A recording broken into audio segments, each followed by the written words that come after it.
Hi friends, welcome to the channel JV and CIV Made Simple. So in this session we are going to discuss our BRBL December 23 memory based Q&A explanation. तो दोस्तों BRBL के जो दिसंबर 2023 में सवाल पूछे गए थे, किस प्रकार के सवाल आए थे और उसका सही आंसर क्या था, आज हम लोग इस वीडियो के माध्यम से डिस्कस करेंगे। और फ्रेंड्स आपको मैं केवल क्वेश्चन ही नहीं समझाऊंगा, उस क्वेश्चन से और क्या क्या क्वेश्चन बन सकते हैं जिसकी संभावना है आगे आने वाली परीक्षा में, वो भी मैं आपको बताऊंगा। तो अंतिम तक बने रहें। BRBL से रिलेटेड किसी भी स्टडी मटेरियल की रिक्वायरमेंट है तो हमारे पास अवेलेबल है।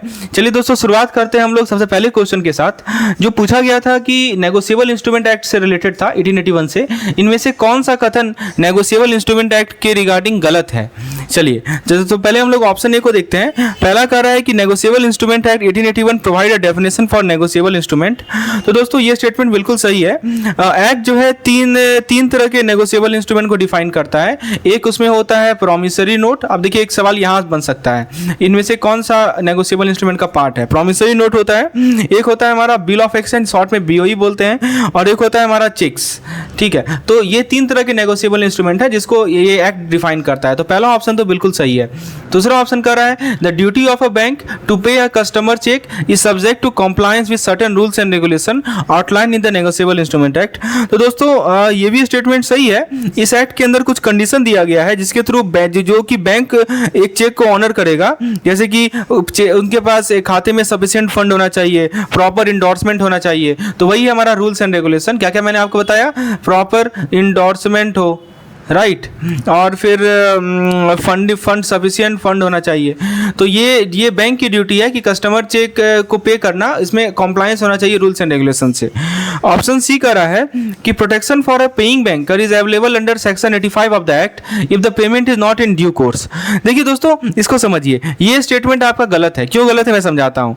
ये जो सेक्शन नंबर 85 है ना नेगोशिएबल इंस्ट्रूमेंट एक्ट का, इसमें दोस्तों बैंकर को तो प्रोटेक्शन मिला है, पेइंग बैंकर को प्रोटेक्शन मिला है, लेकिन ये अप्लाई तभी होगा जब पेमेंट जो है गुड फेथ में हो और बिना नेग्लिजेंस का हो। तो यहाँ पे कह रहा है नॉट इन ड्यू कोर्स, इसीलिए गलत है। यदि पेमेंट ड्यू कोर्स में होता यानी गुड फेथ में होता, ठीक है, या और दोस्तों बिना किसी नेग्लिजेंस के होता, किसी प्रकार का नेग्लिजेंस नहीं होता, तभी जाके पेइंग बैंकर को प्रोटेक्शन मिलता है। तो ये जो कह रहा है कि नॉट इन ड्यू कोर्स, इसीलिए ऑप्शन नंबर सी गलत है।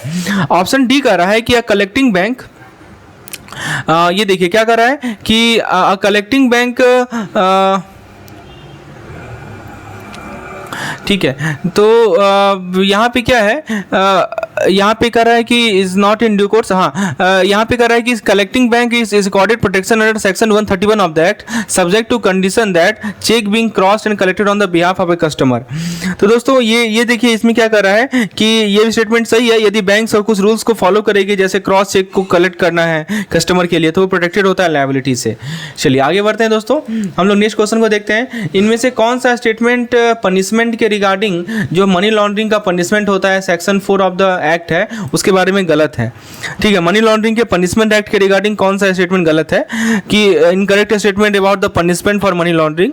पहला ऑप्शन कह रहा है कि the punishment for the money laundering involve rigorous imprisonment for a term not less than 3 year and may extend up to 7 year.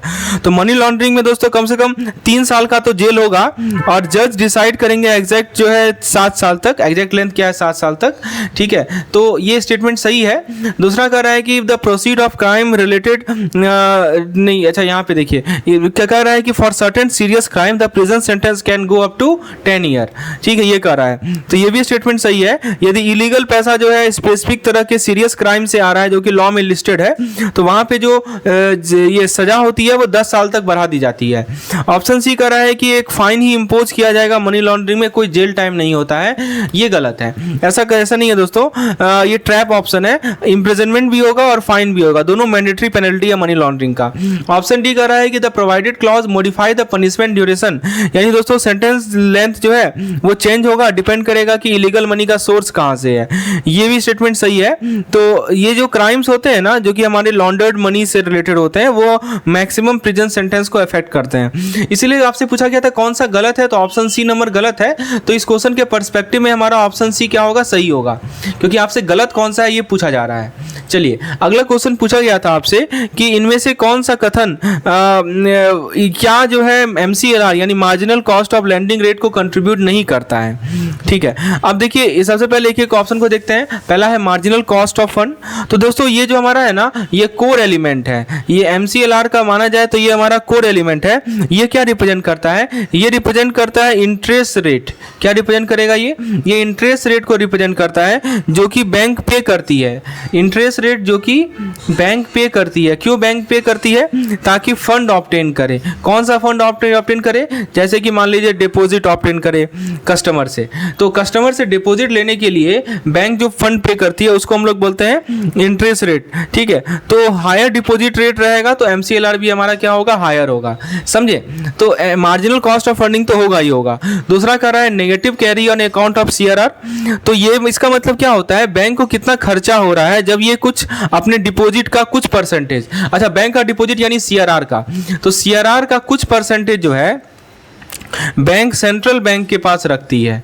किसके पास रखती है? सेंट्रल बैंक के पास रखती है। मैं फिर से रिपीट कर दूं, ये जो negative carry on the account of CRR है, इसका मतलब क्या होता है कि बैंक को कितना खर्चा होगा यदि ये अपने डिपॉजिट का कुछ हिस्सा सेंट्रल बैंक के पास रख दे, लैंड ना करे। ठीक है, तो बैंक को कितना खर्चा होगा। तो ये क्या करता है ना, ये जो प्रोसेस है negative carry on the account of CRR, ये हमारा MCLR को बढ़ा देता है। ठीक है, क्यों बढ़ाता है? क्योंकि बैंक का ओवरऑल कॉस्ट ऑफ फंड बढ़ जाता है। ठीक है, तो इसे कहते हैं negative carry on account of CRR। तीसरा है हमारा ऑपरेटिंग कॉस्ट। ऑपरेटिंग कॉस्ट के अंदर बैंक का खर्चा बिजनेस को रन करने का, जैसे सैलरी, रेंट, टेक्नोलॉजी, तो ये सभी कॉस्ट हमारे MCLR में रिफ्लेक्ट होते हैं क्योंकि बैंक को इन सभी को कवर करना पड़ता है अपने लैंडिंग रेट से। और लास्ट है हमारा tenor premium.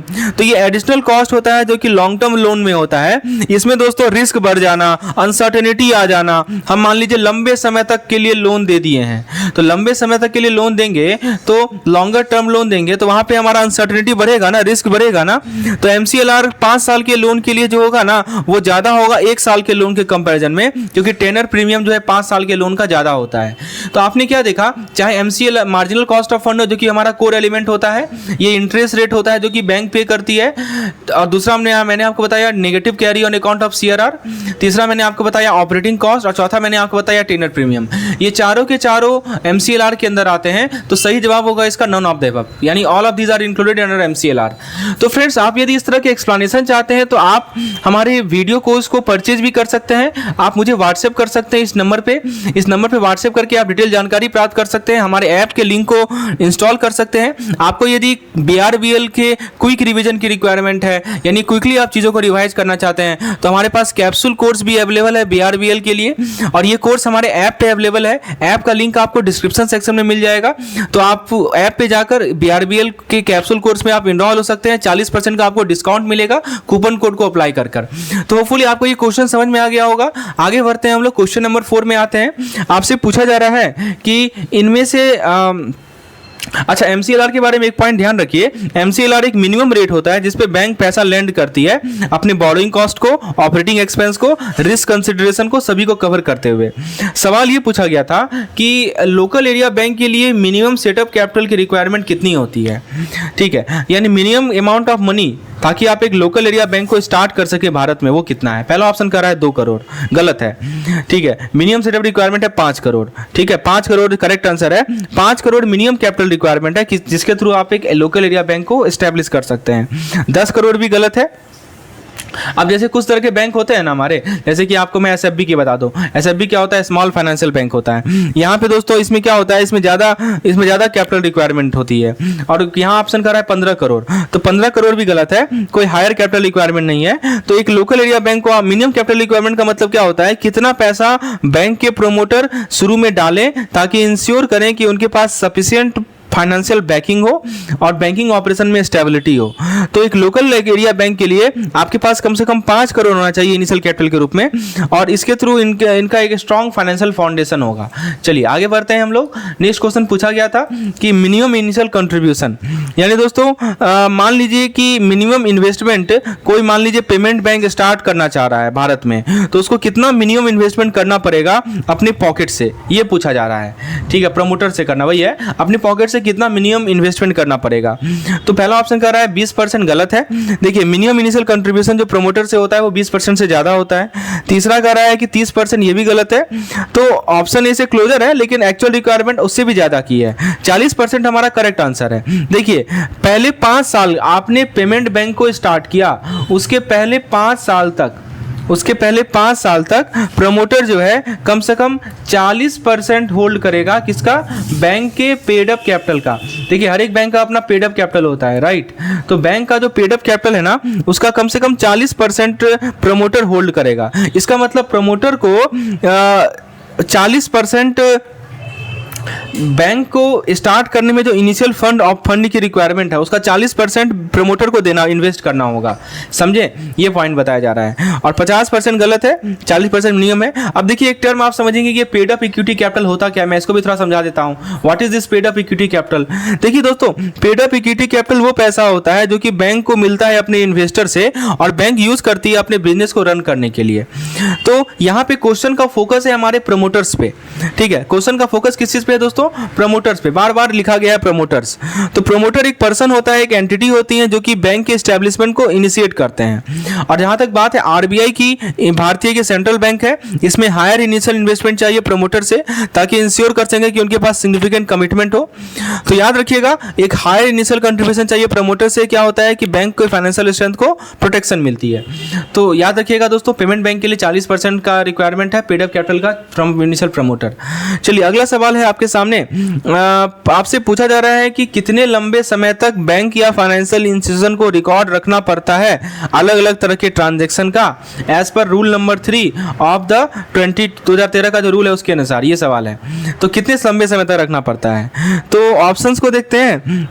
All records including those of cash transaction including big cash one should be kept for at least 1 year. मतलब 10 लाख से ऊपर का रिकॉर्ड को हमको 1 साल तक कम से कम रखना है। बी कह रहा है कि जो छोटे छोटे कैश के ट्रांजैक्शन होते हैं उसका रिकॉर्ड 1 महीना तक, उसको कम से कम 6 महीना तक रखना है। तीसरा ऑप्शन कह रहा है कि जो नॉन प्रॉफिट ऑर्गेनाइजेशन है उनके जो लार्ज ट्रांजैक्शन है उसको 2 साल तक रिकॉर्ड रखना है। और चौथा कह रहा है कि जो हमारा सस्पिशियस ट्रांजैक्शन का रिकॉर्ड है, चाहे डिपॉजिट हो या क्रेडिट हो, उसको हमें कम से कम 3 साल तक रखना है। तो बताइए क्या सही जवाब है? दोस्तों सही जवाब है इसका ऑप्शन नंबर डी। देखिए जो हमारे सस्पिशियस ट्रांजैक्शन होते हैं ना, उसके रिकॉर्ड को कम से कम 3 साल तो रखेंगे। तो देखिए कुछ रिकॉर्ड कीपिंग रूल्स होते हैं। ठीक है, आपको किसी ट्रांजैक्शन का रिकॉर्ड कितने समय तक रखना है, इसके रिगार्डिंग नियम रूल है, ताकि मनी लॉन्ड्रिंग को हम रोक सकें। तो यार ये कहाँ लिखा हुआ है? रूल 3 में लिखा गया है। रूल 3 कहाँ का? हमारे रूल्स का, जो कि 2013 में अमेंडमेंट किया गया है। तो रूल 3 में लिखा गया है कि कितने लंबे समय तक उनको अलग अलग तरह के ट्रांजैक्शन रिकॉर्ड को रखना है। तो अब आप पूछेंगे कि ये सस्पिशियस ट्रांजैक्शन क्या होता है?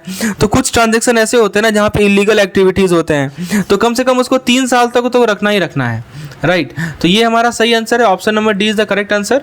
अगला सवाल है, इनमें से कौन सा स्पेसिफाइड ट्रांजैक्शन नहीं कहा जाता? देखिए पढ़िए क्या कर रहा है, आपको आइडेंटिफाई करना है किस तरह के ट्रांजैक्शन को स्पेसिफाइड ट्रांजैक्शन के डेफिनेशन में नहीं आता है।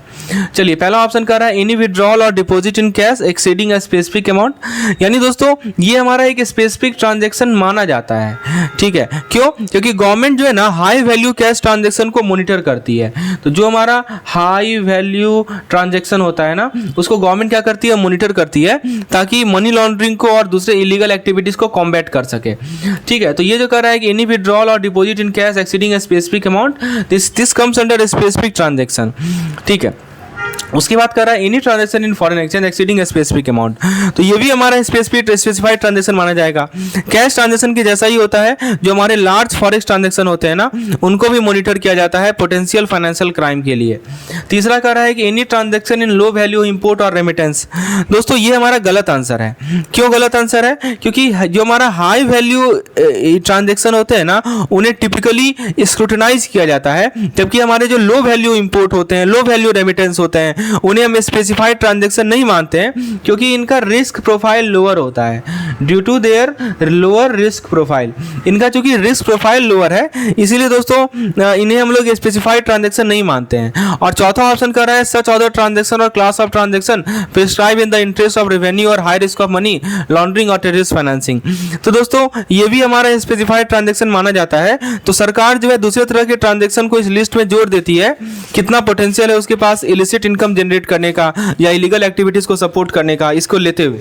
तो फ्रेंड्स सही जवाब क्या है इसका? ऑप्शन नंबर सी हमारा सही जवाब है, any transaction in lower value import और रेमिटेंस। ठीक है, तो सरकार क्या करती है, कुछ फाइनेंशियल एक्टिविटीज को मॉनिटर करती है, लेकिन जो हमारे लो वैल्यू ट्रांसफर हैं, क्योंकि इनमें रिस्क कम होता है ना, इसीलिए इन्हें हम लोग स्पेसिफाइड ट्रांजैक्शन में नहीं डालते हैं। ठीक है, तो ये हमारा नियम है स्पेसिफाइड ट्रांजैक्शन का, प्लीज रिमेंबर इट, क्योंकि इस साल क्वेश्चन पूछा गया है। अब देखिए दोस्तों, अगला सवाल पूछा गया था कि आपको बताना था कि इनमें से कौन सा प्रोविजन रेट सही नहीं है आरबीआई के गाइडलाइंस के अनुसार, जो कि 1 अक्टूबर 2022 से इफेक्टिव हुआ है। जो भी एनबीएफसी को हम लोग एनबीएफसी के अपर लेयर में क्लासिफाई करते हैं उसके रिगार्डिंग। तो देखिए प्रोविजनिंग का नियम आपको पता होगा, तो अब एनबीएफसी के रिगार्डिंग कौन सा प्रोविजनिंग का नियम गलत है ये आपको बताना है, और खासकर एनबीएफसी का अपर लेयर के लिए जो प्रोविजनिंग का नियम है ये बताना है। फ्रेंड्स ये एक सेपरेट ही चैप्टर ही है आपके बीआरबीएल के बुक में एनबीएफसी से related. So this is very important topic, as you can see most of the question are being asked from this particular topic। तो पहला ऑप्शन है 0.25% for individual housing loan and loan to SME या small and micro enterprise. तो कहने का मतलब क्या हुआ कि देखिए जितने, मान लीजिए कि इसका मतलब समझिए, मान लीजिए कि 100 रुपया, ठीक है, एनबीएफसी इंडिविजुअल को लोन के रूप में देती है, समझे, एग्जाम्पल के तौर पर होम लोन के लिए या किसी छोटे बिजनेस को, तो उसको उसका 25 पैसा जो है ना, ठीक है, 25 पैसा की बात हो रही है, 25 पैसा उसको प्रोविजनिंग के रूप में रखना पड़ेगा यदि लोन खराब चला जाए तो। तो फ्रेंड्स ये जो हमारा है ना लो प्रोविजनिंग रेट है, क्योंकि इस तरह के लोन जो है ना लेस रिस्की माने जाते हैं। तो जो लोन आप इंडिविजुअल हाउसिंग लोन को दे रहे हैं या स्मॉल एंड माइक्रो इंटरप्राइज को दे रहे हैं वो एक्चुअली लेस रिस्की माने जाते हैं, तो इसीलिए 0.25% दिया जाता है। तो ये हमारा आपसे पूछा गया नॉट अ करेक्ट, तो ये करेक्ट है। फिर दोस्तों सेकंड पॉइंट क्या कर रहा है, 2% for housing loan extended at teaser rate reducing to 0.4% after 1 year. तो क्या मतलब होता है, टीजर रेट का मतलब ये होता है temporary low interest rate that are offered to attract borrower. Teaser rate समझते हैं ना, जो टीज करे, टीज कौन करता है, मान लीजिए कम रेट रहेगा तभी तो आप जाएंगे, राइट। तो बोरोवर को अट्रैक्ट करने के लिए टीजिंग रेट डाला जाता है, टीजर रेट डाला जाता है। लेकिन दोस्तों ये सभी रेट जो है ना इवेंचुअली बढ़ता भी है, हायर लेवल पे भी जाता है। तो आरबीआई ने क्या कहा एनबीएफसी को कि वो हायर प्रोविजनिंग रखे वैसे लोन के लिए जिसमें टीजर रेट है, क्योंकि वो रिस्की ज्यादा है। सिंपल सी बात है ना दोस्तों, आपको रिस्की लोन दे रहे हैं तो प्रोविजनिंग भी ज्यादा रखना पड़ेगा ना, क्योंकि उसको खराब होने का चांस बहुत ज्यादा है। तो दोस्तों इसीलिए क्या, लेकिन 1 साल बाद क्या होता है कि प्रोविजनिंग रेट को कम कर दिया जाता है। क्यों? क्योंकि अब जो है रिस्क के खराब होने के चांस जो है घट जाता है, क्योंकि बोरोवर पेमेंट कर रहा होता है। तो ऑप्शन बी भी सही है हमारा। ऑप्शन सी कर रहा है 0.75% for advance to commercial real estate residential housing CRE/RS sector. क्या मतलब होता है कि ये जो प्रोविजनिंग रेट है ना ये वैसे लोन के लिए अप्लाई होता है जो कि एनबीएफसी डेवलपर्स को देती है। किस पर्पज से देती है, किसे देती है दोस्तों, डेवलपर्स को देती है। क्यों देती है डेवलपर्स को, ताकि वो रेजिडेंशियल रियल एस्टेट को बिल्ड अप कर सके। आरबीआई जो है इन सभी लोन को रिस्की मानते हैं, क्योंकि रियल एस्टेट मार्केट जो होता है वो वोलेटाइल हो सकता है, इसीलिए इसमें हमें 0.75% का कंट्रीब्यूशन करना पड़ता है। ठीक है, ऑप्शन डी को देखते हैं दोस्तों। ऑप्शन डी में कहा जा रहा है 1.5% for advance to CRE sector other than CRE/RH। ये गलत है। आरबीआई के पास कोई सेपरेट प्रोविजनिंग रेट नहीं है advance to the commercial real estate sector other than CRE/RH। तो बाकी जितने भी तरह के कॉमर्शियल रियल एस्टेट लोन होते हैं ना उनका प्रोविजनिंग रिस्ट्रक्चर्ड एडवांस के जैसा होता है, जो कि हमारा 0.40% है, क्योंकि हम ऑप्शन नंबर ई में देखते हैं। यहाँ क्या लिखा है 0.40% फॉर रिस्ट्रक्चर एडवांस। इसका क्या मतलब होता है दोस्तों, ये प्रोविजनिंग रेट अप्लाई होता है हर एक दूसरे तरह के लोन के लिए जो कि एनबीएफसी देती है। इसमें मीडियम साइज बिजनेस का भी लोन आता है, रिस्ट्रक्चर लोन भी आता है। अब आप पूछेंगे कि ये रिस्ट्रक्चर एडवांस का मतलब क्या होता है। देखिए कुछ लोन जिसको रीनेगोशिएट किया गया हो, क्योंकि बोरोवर पेमेंट नहीं कर पा रहा था, तो हमने क्या किया, उसे रिस्ट्रक्चर कर दिया। ठीक है, तो बाकी जितने भी तरह के लोन होते हैं ना उसके लिए 0.40% होता है। तो फ्रेंड्स आपसे मैं रिक्वेस्ट करूंगा कि एक बार फिर से जाकर एनबीएफसी यूएल का जो प्रोविजनिंग का नॉर्म्स है उसको एक बार देख लीजिए, क्योंकि हो सकता है कि सवाल फिर से पूछा जाए इनमें से कौन सा प्रोविजनिंग नॉर्म्स जो है गलत है। आपको याद करना पड़ेगा, राइट, किसका प्रोविजनिंग नॉर्म्स कितना है। Very very important from examination point of view. अगला सवाल है, इनमें से कौन सा कथन एनपीए क्लासिफिकेशन फॉर एनबीएफसी गलत है। ठीक है, गलत पूछा गया है आपसे। चलिए, तो अब जरा हम लोग देखते हैं कैसे एनबीएफसी क्लासिफाई करती है बैड लोन को, उसके बारे में कौन सा कथन गलत है। पहला ऑप्शन कर रहा है कि the extent NPA classification norms, मतलब ये रूल डिसाइड करना कि कब लोन बैड होगा, ये अब क्या हो गया है, 90 दिन ओवरड्यू हो गया है। राइट, ऑब्वियस सी बात है, यदि 90 दिन से ज़्यादा ओवरड्यू रहेगा तो उसको हम लोग बैड मान सकते हैं। ठीक है, उसके अलावा दोस्तों बी कर रहा है कि एनबीएफसी एक जो बेस लेयर के एनबीएफसी होते हैं उनके पास ग्रेजुअल पाथ होता है कि वो 90 डेज के रूल को पहुंच सके और अलोंग द वे माइलस्टोन भी रीड कर सके। ये भी पॉइंट सही है। तीसरा कर रहा है ऑप्शन कि एनबीएफसी जो ऑलरेडी 90 डे के रूल को यूज कर रहे हैं उन्हें ग्रेजुअल पाथ को फॉलो नहीं करना है। ये भी सही है। ऑप्शन डी कर रहा है कि जो फाइनल डेडलाइन है कि हम 90 दिन के रूल को यूज करेंगे वो 31 मार्च 2025 है। ये गलत है, एक्चुअली ये 31 मार्च 2026 है। देखिए दोस्तों, एनबीएफसी को ना लोन बैड तब मानती है एनबीएफसी यदि पेमेंट जो है 90 दिन से ज़्यादा ओवरड्यू हो जाए।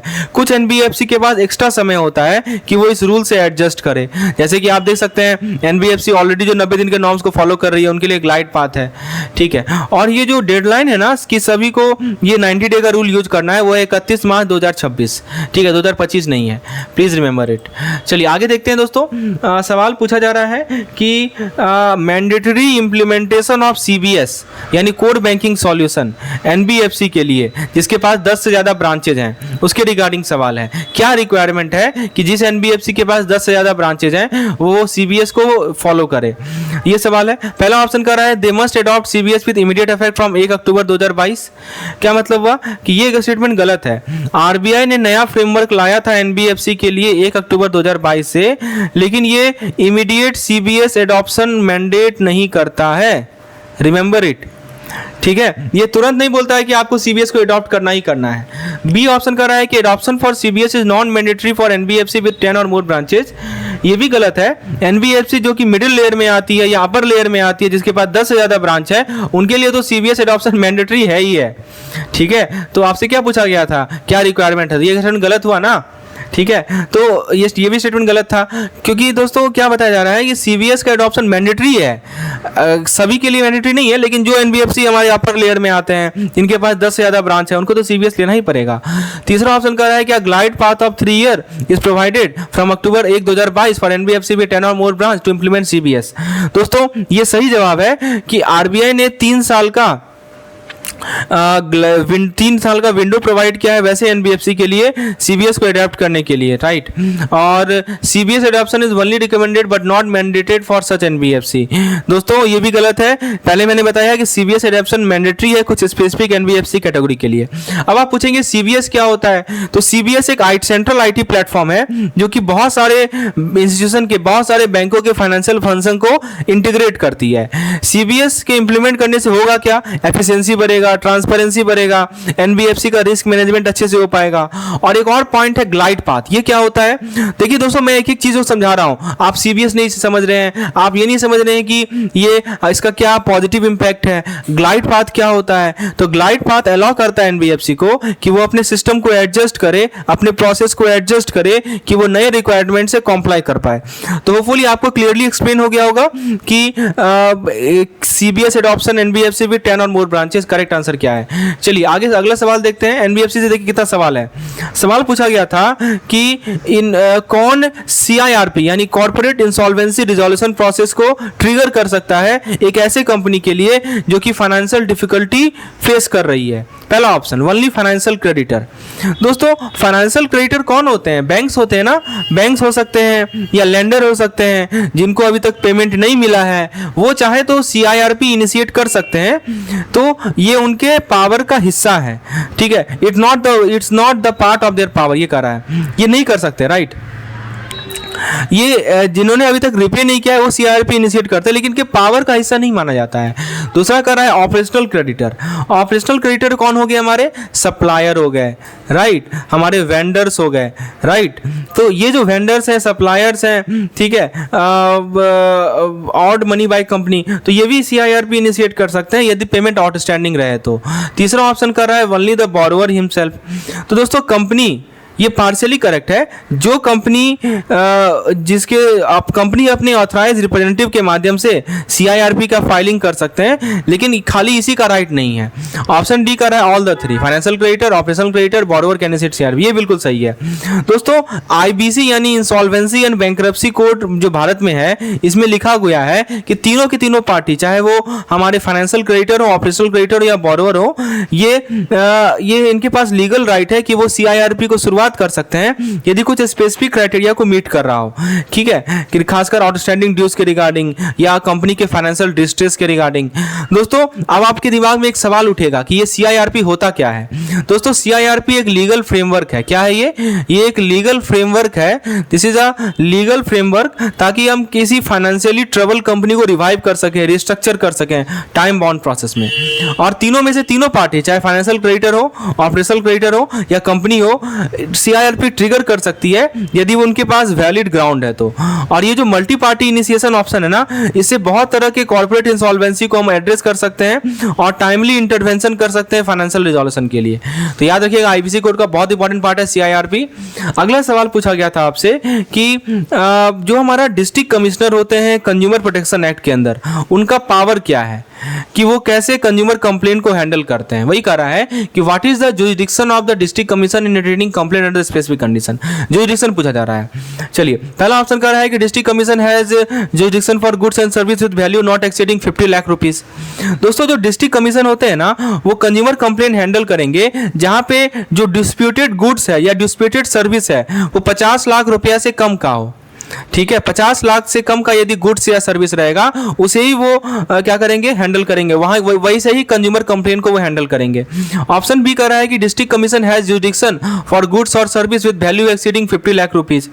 दोस्तों ये गलत है। कंप्लेंट जिसमें गुड्स और सर्विस का पैसा जो है 50 लाख से ज्यादा था, वो हमारे स्टेट कमीशन के अंदर आता है, डिस्ट्रिक्ट कमीशन के अंदर नहीं आता है। इसीलिए क्या है दोस्तों, गलत है। तीसरा कह रहा है कि district commission jurisdiction is limited to case where the value of goods and service exactly 50 lakh rupees. ध्यान से सुनिए दोस्तों, क्या बताया जा रहा है कि यदि 50 लाख रुपया का जो लिमिट है ना, ये मैक्सिमम वैल्यू है डिस्ट्रिक्ट कमीशन के लिए, और ये 50 लाख को हैंडल नहीं कर सकती। 50 लाख या उसके ऊपर का जो गुड्स एंड सर्विस का ट्रांजेक्शन हो रहा है, उसको कौन हैंडल करेगा, स्टेट कमीशन हैंडल करेगी, डिस्ट्रिक्ट कमीशन के पावर में नहीं है। तो ऑप्शन सी गलत है। ऑप्शन डी कर रहा है कि the district commission jurisdiction is not defined by the value of goods and service. ये भी साफ गलत है। ऑब्वियस सी बात है कि आपका जो गुड्स एंड सर्विस है उसका वैल्यू क्या है, यही तो डिटरमाइन करेगा ना कि किस कमीशन के पास अथॉरिटी है उसके कंप्लेंट को सुनने का। समझे बात को। तो देखिए अब थोड़ा सा पॉइंट में आपको कुछ पॉइंट एक्स्ट्रा पॉइंट समझा देता हूं कि ये कंज्यूमर प्रोटेक्शन एक्ट जो आता है CPA, इसका एम है कि कंज्यूमर को हम अनफेयर ट्रेड प्रैक्टिस से सावधान करें, बचाएं। अब देखिए बहुत सारे लेवल होते हैं कंज्यूमर कंप्लेंट, कंज्यूमर कमीशन का। एक डिस्ट्रिक्ट लेवल है, स्टेट लेवल है, एक नेशनल लेवल है। ये सभी कंप्लेंट को हैंडल करते हैं डिपेंडिंग ऑन वैल्यू क्या है कंप्लेंट का, कॉम्प्लेक्सिटी क्या है कंप्लेंट का। तो ये जुरिडिक्शन लिमिट को समझना, इससे कंज्यूमर अपने कंप्लेंट को फाइल कर सकते हैं एप्रोप्रिएट कमीशन के पास एफिशिएंट रिजोल्यूशन के लिए। होपफुली आपको ये पॉइंट समझ में आ गया होगा। तो एक एक चीज को क्लियर किया जा रहा है। इसी तरह से मैं अपने वीडियो लेक्चर में भी क्लियर करता हूं सभी पॉइंट्स को, ताकि आपको कंसेप्चुअल अंडरस्टैंडिंग हो। और दोस्तों मैं इतना रिपीट कर दूंगा कि आपको दिमाग में बात बैठ जाएगी और केवल एग्जाम में आपको टिक लगाने का जरूरत है सही ऑप्शन को। चलिए आगे बढ़ते हैं। नेक्स्ट क्वेश्चन है कि आपसे पूछा जा रहा है कि डेडलाइन क्या है, डिसीजन जो DRT ने दिया उसे हमें DRAT में अपील करना है, उसके लिए डेडलाइन क्या है भारत में, और एक्सक्लूड करना है वैसे केस जो कि सारफेसी एक्ट के अंदर गवर्न होते हैं। पहला ऑप्शन कर रहा है 30 दिन, ये सही जवाब है। आपके पास 30 दिन होता है, जिस दिन आपने DRT का ऑर्डर कॉपी लिया उसके बाद 30 दिन होता है कि आप DRAT में अपील फाइल कर सकते हैं। दूसरा ऑप्शन कर रहा है 45 दिन, ये गलत है। देखिए कुछ लीगल अपील में 45 दिन होता है डेडलाइन का, लेकिन ये 30 दिन का होता है। 60 दिन भी गलत है, 90 दिन भी गलत है। अब देखिए DRT जो है ना, डेप्ट रिकवरी केस को हैंडल करते हैं, जबकि DRT के डिसीजन को रिव्यू करते हैं। एक होते हैं हमारे कौन, DRAT, ये क्या करेंगे, ये रिव्यू करेंगे। क्या रिव्यू करेंगे, DRT के डिसीजन को रिव्यू करेंगे, समझे। और सारफेसी एक्ट एक वर्ड आया, ये क्या होता है, तो सारफेसी एक्ट दोस्तों फाइनेंशियल एसेट को सिक्योर करने का तरीका है। हम सिक्योरिटी इंटरेस्ट को इन्फोर्स करते हैं, और ये 30 दिन का डेडलाइन बहुत जरूरी है ताकि आप DRT के ऑर्डर को चैलेंज कर सकें DRAT में, right. Please remember it, very important. अगला सवाल पूछा गया था कि इनमें से कौन सा स्टेटमेंट कॉन्ट्रैक्ट के बारे में गलत है। ठीक है। तो पहला ऑप्शन कह रहा है कि contract is an agreement enforceable by law. दोस्तों कॉन्ट्रैक्ट एक एग्रीमेंट होता है दो या दो से ज्यादा पार्टीज का, जो कि लीगली बाइंडिंग ऑब्लिगेशन क्रिएट करता है प्रत्येक पार्टी के लिए। ये बिल्कुल सही है। ऑल आपसे पूछा गया, गलत है। ऑल एग्रीमेंट बिटवीन टू और मोर पर्सन आर कॉन्ट्रैक्ट। दोस्तों ये स्टेटमेंट गलत है। सारे एग्रीमेंट कॉन्ट्रैक्ट नहीं हो सकते, राइट। कुछ एग्रीमेंट को कॉन्ट्रैक्ट कहलाने के लिए कुछ स्पेसिफिक रिक्वायरमेंट होता है, जैसे कि आपका फ्री कंसेंट चाहिए। इसका मैं सर यहाँ आंसर गलत लिखा हूँ, ठीक है। फ्री कंसेंट चाहिए, उसके अलावा दोस्तों आपको कंसिडरेशन चाहिए, फिर लॉफुल ऑब्जेक्ट चाहिए, ठीक है ना। वही पॉइंट थर्ड पॉइंट में बताया जा रहा है, ये गलत स्टेटमेंट है, ठीक है। कि कॉन्ट्रैक्ट के अंदर फ्री कंसेंट चाहिए, मतलब फ्री कंसेंट मतलब दोनों पार्टी जो है एग्री करें बिना किसी दबाव के। कॉम्पिटेंस ऑफ द पार्टी मतलब कि मेंटल कैपेसिटी होना चाहिए कि वो समझे कॉन्ट्रैक्ट के टर्म्स को। लॉफुल कंसिडरेशन का मतलब कि जो है कुछ वैल्यू में कुछ वैल्यूएबल चीज को एक्सचेंज करे। और लॉफुल ऑब्जेक्ट का मतलब कि कॉन्ट्रैक्ट पर्पस जो है इलीगल ना हो, ठीक है। ये पॉइंट, तो ये चार कंडीशन फुलफिल होगा तभी कोई एग्रीमेंट कॉन्ट्रैक्ट कहलाता है, समझे बात को। तो ऑप्शन सी तो बिल्कुल सही है। ऑप्शन डी कह रहा है an agreement is not necessary a contract, बिल्कुल सही है। ये तो मैं समझाना चाह रहा हूँ, ठीक है। देखिए जैसे मैंने आपको बताया कि एग्रीमेंट को कुछ स्पेसिफिक रिक्वायरमेंट को फुलफिल करना पड़ता है, तब जाके वो कॉन्ट्रैक्ट कहलाता है। तो ये स्टेटमेंट बिल्कुल सही है। A contract is always a written document, ये गलत है। दोस्तों कॉन्ट्रैक्ट रिटन भी हो सकता है, ओरल भी हो सकता है, लेकिन रिटन होना आपको बेटर एविडेंस और क्लैरिटी मिलेगा, ठीक है। तो कहा जाए तो ऑप्शन बी इसमें ज़्यादा इनअप्रोप्रिएट है, तो ऑप्शन बी को टिक लगाएंगे हम लोग। नेक्स्ट क्वेश्चन बहुत बढ़िया क्वेश्चन है, इसमें कंसेप्चुअल क्वेश्चन है दोस्तों। इसमें आपसे पूछा जा रहा है कि जो पार्टीज इंडेमनिटी के अरेंजमेंट में इन्वॉल्व होते हैं उनका क्या रोल होता है। आपके सामने एक एग्जांपल दिया गया है, एक पर्सन है, नाम है उसका ए, ठीक है। उसने क्या किया, वो प्रोटेक्ट कर रहा है, इंडेमनीफाई करना होता है प्रोटेक्ट करना, वो बी को प्रोटेक्ट कर रहा है किसी भी कॉन्सिक्वेंस के अगेंस्ट जो कि लीगल प्रोसीडिंग से अराइज होगा, जो कि सी इनिशिएट कर सकता है बी के अगेंस्ट, ठीक है। और ये जो केस है ना, यहाँ पे पैसा कितना है, 200 रुपये का अमाउंट है। तो यहाँ से पूछा गया है कि आपसे इंडेमनीफाइंग पार्टी कौन होगा। तो देखिए ए हमारा सही जवाब है। इस एग्रीमेंट में ए ने प्रॉमिस किया बी को कि हम तुम्हें इंडेमनीफाई करेंगे, मतलब वो सारा रिस्पॉन्सिबिलिटी लेगा बी को प्रोटेक्ट करने का किसी भी फाइनेंशियल या लीगल कॉन्सिक्वेंस से, यदि सी के लॉ सूट के केस में। देखिए समझिए, बहुत इंपॉर्टेंट पार्ट है। ए को क्या बोलेंगे हम लोग, इंडेमनीफाइंग पार्टी, राइट। इंडेमनीफाइंग पार्टी बोलेंगे। अच्छा बी को क्या बोलेंगे, बी कहते हैं इंडेमनीफाइड पार्टी, इंडेमनीफाइड पार्टी। क्यों, क्योंकि ये वो आदमी है जिसको प्रोटेक्शन मिल रहा है ए से। सी को क्या बोलेंगे, सी को बोलेंगे potential plaintiff in the law suit, क्योंकि इंडेमनिटी एग्रीमेंट में वो इन्वॉल्व नहीं है, ठीक है। इसके लिए प्लान सूट यूज करते, नन ऑफ दिस तो होगा नहीं। तो देखिए एक इंडेमनिटी एग्रीमेंट जो होता है ना, इसमें एक पार्टी की जिम्मेवारी होती है कि वो दूसरे को कॉम्पेंसेट करेगा किसी भी लॉसेस के लिए, किसी भी खर्चे के लिए जो कि एक सिचुएशन में आ रही हो। इस केस में ए ने प्रॉमिस किया है कि जो भी फाइनेंशियल बर्डन है related to C potential legal action against B, उसको मैं बियर करूंगा, समझे। तो एक होता है इंडेमनीफाइंग पार्टी और एक होता है इंडेमनीफायर। आप पूछ लिया, बताइए इंडेमनीफाइंग पार्टी कौन सी है, ठीक है। यही सवाल है, इंडेमनीफाइंग पार्टी कौन सी है। अभी क्या पूछा था आपसे कि आपसे पूछा था, चलिए शायद ये क्वेश्चन रिपीट हो गया है, ओके। अब देखिए ये सवाल, अमित वाला सवाल देखिए, ये सवाल बहुत बढ़िया है। इसमें क्या पूछा जा रहा है कि आपको बताना है कि ये कॉन्ट्रैक्ट है जिसके अंदर एलिफेंट टस्क हो रहा है इन्वॉल्व है, और आपको बताना है कि ये कि गुड्स जो ट्रेड किया जा रहा है उसका क्या नेचर है। चलिए, तो अमित ने क्या किया कि 100 किलोग्राम एलिफेंट टस्क को सप्लाई किया भास्कर को 1000 रुपया में। तो ये कॉन्ट्रैक्ट जो है कैसे गुड्स के लिए, तो ये लीगल तो होगा नहीं दोस्तों, ठीक है। एलिफेंट टस्क को ट्रेड करना ये लीगल है बहुत सारे कंट्रीज में, क्योंकि ये पोचिंग और इंडेजरमेंट ऑफ एलिफेंट से रिलेटेड है। जो हमारे कुछ ट्रीटीज़ हैं, जैसे कि आपका नाम सुना होगा, ट्रीटीज़ का नाम आपने सुना है कि नहीं सुना है, मैं आपको बता दूं ट्रीटीज़ का नाम। जैसे आपने नाम सुना होगा CITES, ये क्या होता है, CITES क्या होता है, convention on international trade in endangered species. ये ऐसे ट्रेड को ऐसे ट्रेड को प्रोहिबिट करता है, राइट, रोकता है, इलीगल गुड्स में ही माना जाएगा, राइट। चलिए अब देखते हैं, इस सिंपल सा क्वेश्चन था ये सवाल। अगला सवाल पूछा गया था कि आपको बताना है कि आपका क्या अंडरस्टैंडिंग है डेटर के बारे में, ये चेक कर रहा है ये क्वेश्चन। बहुत अच्छा सवाल है। आप डेटर को समझते हैं कि नहीं समझते, सिक्योरिटी को समझते हैं कि नहीं समझते किसी लोन एग्रीमेंट में। एक लोन एग्रीमेंट में डेटर कौन होता है, सिक्योरिटी कौन होता है, इसको आप समझते हैं या नहीं, ये क्वेश्चन आपको चेक कर लेगा। देखिए इस तरह के कंसेप्चुअल क्वेश्चन पूछे जा रहे हैं एग्जामिनेशन में, समझे। तो हमारा भी जो प्रिपरेशन है उसी के अकॉर्डिंग होना चाहिए। और फ्रेंड्स इसी प्रिपरेशन को करने के लिए मैं आपके साथ शेयर कर रहा हूं अपना स्टडी मटेरियल, राइट। आप मुझे व्हाट्सएप कर सकते हैं इस नंबर पे, या हमारे ऐप को इंस्टॉल कर सकते हैं। हमारे स्टडी मटेरियल को इस प्रकार से बनाया जा रहा है कि ताकि आपको थॉट प्रोवोकिंग क्वेश्चन मिले, ताकि आप एग्जाम से पहले ही इस तरह के क्वेश्चन को प्रैक्टिस करके जाएं, ताकि आप एग्जामिनेशन में fully flying colour marks score कर पाएं। So that is the essence of our study material. So now let's continue our discussion. दोस्तों आपको बताना है कि पहला ऑप्शन कर रहा है, सिनेरियो क्या है वो समझिए। एक्स ने वाई को 10,000 रुपया दिया, जेड गारंटी करता है कि वो रिपे कर देगा लोन एक्स को यदि वाई नहीं कर पाएगा। तो अब देखिए इसमें एक चीज समझिए, एक टर्म होता है डेब्ट, मैं आपको कुछ चीज समझाना चाहता हूं, और एक टर्म होता है सिक्योरिटी। इसमें क्या अंतर होता है वो समझिए। देखिए दोस्तों, प्रिंसिपल डेटर जो होता है ना, वो आदमी होता है जिसने पैसा उधार लिया। इस केस में उधार कौन लिया है, वाई लिया है, वाई लिया है ना, एक्स से लिया है। तो इसीलिए वाई जो होगा वो क्या कहलाएगा, प्रिंसिपल डेटर कहलाएगा। ये चीज को समझना बहुत जरूरी है। तो प्रिंसिपल डेटर वो होता है जिसने उधार लिया है, तो वाई ने उधार लिया है, तो Y is called principal debtor. और सिक्योरिटी का मतलब एक सेकेंडरी पार्टी होती है जो प्रॉमिस करती है कि वो डेब्ट रिपे कर देगा यदि प्रिंसिपल डेटर डिफॉल्ट करेगा। यहाँ पे जेड जो है ना वो सिक्योरिटी है, क्योंकि वो गारंटी कर रहा है रिपेमेंट का यदि वाई पेमेंट नहीं कर पाया लोन को। अब चलिए ऑप्शन पे आते हैं। पहला ऑप्शन कर रहा है, आपको ये चीज समझ में आ गया ना, डेब्ट डेटर और प्रिंसिपल डेटर कौन होता है, सिक्योरिटी कौन होता है। देखिए ये एसेंस है हमारे क्लास का। मैं आपको क्वेश्चन के साथ कंसेप्ट भी समझाता हूं, आपको केवल इस तरह नहीं कि मैंने क्वेश्चन बता दिया आंसर बता दिया। This is not the way. The correct way is to first of all let you understand the correct meaning of the question and then after you try to solve the question on your own. If you like this type of concept, please hit the like button because this will motivate me to make more such content and this will reach more and more CIB candidates.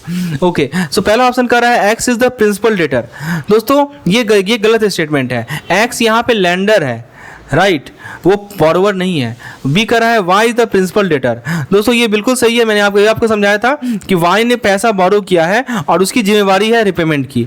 तीसरा option कर रहा है Z is principal debtor, बिल्कुल गलत। Z क्या है, Z है security. Z कौन है, जेड सिक्योरिटी है, वो लायबल तभी होगा जब वाई डिफॉल्ट करेगा। और डी कर रहा है एक्स इज सिक्योरिटी, ये भी गलत है। एक्स जो है लेंडर है, सिक्योरिटी नहीं है। याद रखिए प्रिंसिपल डेटर का प्राइमरी ऑब्लिगेशन होता है। आपसे यदि पूछा जाए कि लोन को रिपे करने का प्राइमरी ऑब्लिगेशन किसका है, तो आप बोलेंगे प्रिंसिपल डेटर का है, राइट। और सिक्योरिटी लायबल तभी होगा यदि प्रिंसिपल डेटर डिफॉल्ट करता है। तो इन सभी के रोल को समझना बहुत जरूरी है किसी लोन एग्रीमेंट में, ताकि आप इंश्योर करें कि सभी लोगों को अपनी जिम्मेवारी के बारे में जानकारी हो। ठीक है, उसके बाद दोस्तों अगले सवाल क्या पूछा जा रहा है। अगला सवाल आपसे पूछा जा रहा है कि आपको आइडेंटिफाई करना है वारंटीज के रिगार्डिंग कौन सा स्टेटमेंट गलत है। ठीक है, एक ऐसे कॉन्ट्रैक्ट में जो कि आपको बताया जा रहा है। तो वारंटी के रिगार्डिंग देखिए कौन सा स्टेटमेंट गलत है, आपको पता लगाना है। पहला ऑप्शन कर रहा है कि warranty is a stipulation collateral to the main purpose of contract. दोस्तों ये स्टेटमेंट बिल्कुल सही है। वारंटी दोस्तों क्या होता है, एक एक्सेसरी होता है जो कि प्रॉमिस किया जाता है कॉन्ट्रैक्ट के अंदर, जो कि डायरेक्टली कोर ऑब्जेक्टिव एग्रीमेंट के कोर ऑब्जेक्टिव को अफेक्ट नहीं करता। ये एक एश्योरेंस होता है। ये क्या होता है, वारंटी क्या होता है दोस्तों, ये एक तरह का एश्योरेंस होता है कि regarding specific attribute of the goods or service provided. ठीक है, तो इसीलिए दोस्तों ये स्टेटमेंट सही है। Warranty is a necessary promise within a contract that does not directly affect the core objective of the agreement. B कर रहा है कि the breach of warranty give rise to claim for damage only. ये statement सही है, क्योंकि damage जो है ना वारंटी ब्रीच के अंदर सॉर्ट आउट किया जाता है, लेकिन दूसरे रेमेडी जैसे कि रिपेयर या रिप्लेसमेंट ये भी पॉसिबल है। डिपेंड करता है स्पेसिफिक सर्कमस्टांस क्या है, लीगल प्रोविजन क्या है। ऑप्शन सी कर रहा है कि parties have the right to reject the goods and treat the contract as repudiated in case of breach of warranty. दोस्तों ये स्टेटमेंट गलत है। देखिए जब वारंटी ब्रीच जो है इंटाइटल करेगा इंज्योर्ड पर्सन को कि वो डैमेज क्लेम कर सकता है या रेमेडी सीक कर सकता है डिफेक्ट के लिए, लेकिन ये ऑटोमेटिकली उसे राइट नहीं देता कि वो कंप्लीटली रिजेक्ट कर ले गुड्स को और कॉन्ट्रैक्ट को टर्मिनेट कर दे। ये डिपेंड करता है कि ब्रीच का सीवियरिटी कितना है, कितना सीवियर है ब्रीच, और कॉन्ट्रैक्ट के नेचर पे डिपेंड करता है। ऑप्शन डी कर रहा है कि warranties are not central to the main purpose purpose of contract. दोस्तों ये भी सही है। मैंने आपको बताया था कि वारंटी जो होते हैं सेकेंडरी प्रॉमिस होते हैं, जो मेन एग्रीमेंट को एकम्पनी कर रहे होते हैं, और वो डायरेक्टली कॉन्स्टिट्यूट नहीं करता हमारे कॉन्ट्रैक्ट के कोर ऑब्जेक्टिव को, राइट। वो जो कि मैंने आपको ऑप्शन में समझाया था कि वारंटी एक एक्सेसरी प्रॉमिस है, ठीक है, कॉन्ट्रैक्ट के अंदर, जो कि हमारे core objective of the agreement को अफेक्ट नहीं करता है, समझे। तो कई सही जवाब है इसका ऑप्शन नंबर सी, कि रिजेक्ट करने का राइट, गुड्स एंड सर्विस का रिजेक्ट करने का राइट जो है वो ऑटोमेटिकली अवेलेबल नहीं होगा हर एक minor breach of the warranty के लिए। ये पॉइंट समझाया जा रहा है। चलिए अगला सवाल देखते हैं। अगला सवाल यहाँ से क्या पूछा जा रहा है कि chapter 2 what is the main subject address regarding the national board of MSME. Friends आगे के क्वेश्चन के लिए आपको हमें हमारे बीआरबीएल के कैप्सूल कोर्स में इनरोल हो सकते हैं, बीआरबीएल के पीडीएफ कोर्स में इनरोल हो सकते हैं। बहुत सारे हमने प्रीवियस ईयर क्वेश्चन डाल रखे हैं, आप इन सभी क्वेश्चन को देख सकते हैं, एड्रेस कर सकते हैं हमारे कोर्स में। कोर्स को आप इनरोल हो सकते हैं हमारे ऐप, जिसका लिंक डिस्क्रिप्शन सेक्शन में अवेलेबल है। धन्यवाद।